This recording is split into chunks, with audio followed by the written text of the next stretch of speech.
I asked kids from my school a very personal question.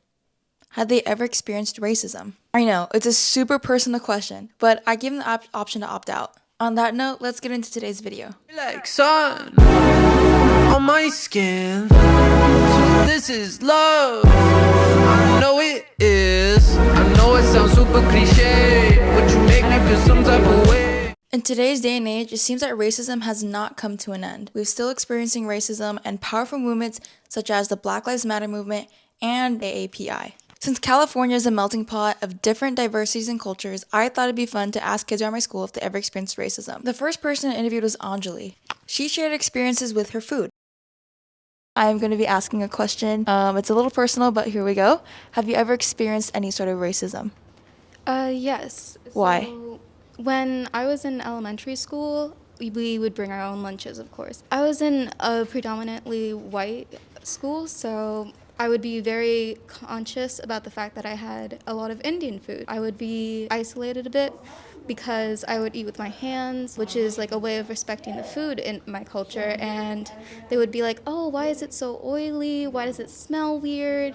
And so I used to get really self-conscious. So I would ask my mom, oh, can you buy hot lunch instead? Hot lunch wasn't like quality. Right. It was normal, average, like oily pizza. And when I look back at it, I was like, I can't believe I chose that kind of food over something that was like Right. homemade and like had a lot of care into it.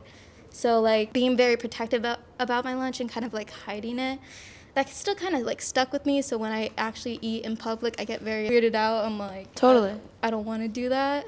And another thing would be also within my own culture, it's basically colorism. So a lot of Hollywood movies, there would be a lot of light-skinned heroines, and they would always get like the best kind of treatment. And then like almost all the villains were very dark-skinned. And so there would be a lot of advertising, especially from the more famous stars in Bollywood, for like Fair and Lovely cream, which is basically like lightening cream. Oh, wow. And so I would always feel like a bit kind of like, would I still get like a happy ending even if I'm a bit darker?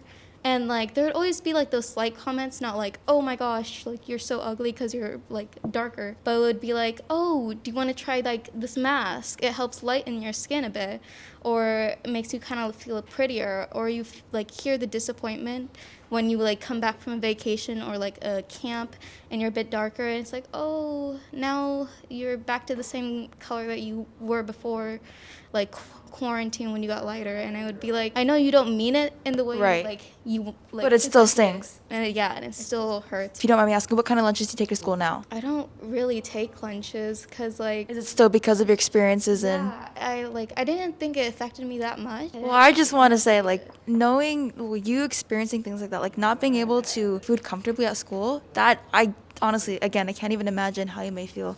But knowing that you eat your food with such respect for it, I honestly have more respect for you.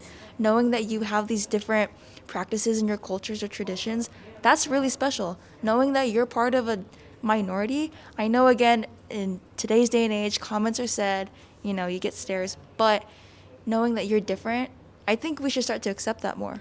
Yeah, of course. It's definitely way like more approachable now with people like bringing things from my culture and eating them right in front of me. Yeah. But like you still kind of feel like I was ridiculed for that, but now that you're doing it, it's okay now. Right.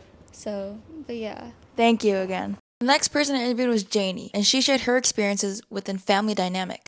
Hi, Janie.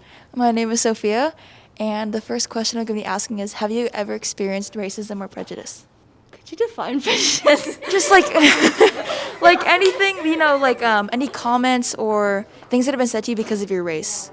I guess not really specifically race, but because of how my mom looks and me. She has blonde hair, blue eyes, and then I'm like completely opposite pretty much. Right. Sometimes like people assume that I was adopted, which I'm not. Right. And it kind of like makes me feel like I'm not a part of my family sometimes. And especially because my dad left me when I was younger, it makes me feel even more separated from my family. So my question to you is there any way that you can deal with this, like at home, or do you talk to anybody that could, you know, help you go through these issues? Well, I mean, it's hard to talk about it because I feel like a lot of people look like they're people in their family a lot. Definitely. It's hard. to like relate to people with that. I didn't expect that to go that far, but I'm really sorry. I know someone whose dad has left them and they look a lot different than their mom. And I can't even imagine like the comments that they receive or any questions or looks. You're kidding. This literally only happens to me. So I lost the footage to the end of this interview, but I want to add on a few more words. I wanted to commend Jamie on her bravery, on sharing her experiences with this issue. It's disgusting, the assumptions or comments that people are making towards her and her mom. People really need to learn to keep their mouths shut.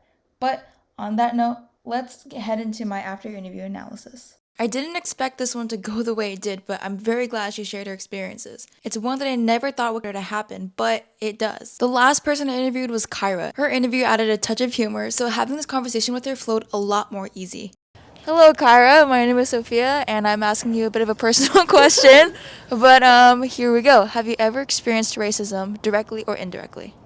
I haven't experienced it directly because I think Los Gatos is a very culturally diverse community, but with indirect things such as like mocking an accent, being disgusted at someone's food, those things have happened to me, and I've seen it happen to others. When it's like making a joke with accents or something, if it's funny, I'll admit it's gonna be funny. But if it's in a way to degrade someone, as I have seen happen to others and myself, it's not okay. But what really takes me off is with other cultures, like food, the smell of food. It hasn't happened to me because I don't really ever bring lots of lunch to school. But if someone has a stir fry, but with like a interesting ingredient, like with octopus or something, and someone says, "Ew" or "Yuck," I'm like, Right. back away. No, but it's fine. Or like they gag, like Right. it's really respectful because it's not bothering you. You can tell them in nice words, like saying, "Hey, do you like think I could like sit away from you because like I'm not used to that smell and I'm like getting a reaction." Just being like more respectful about it. Exactly. And not like being less disgusting. Yeah, like respectful instead of like, you know what I mean?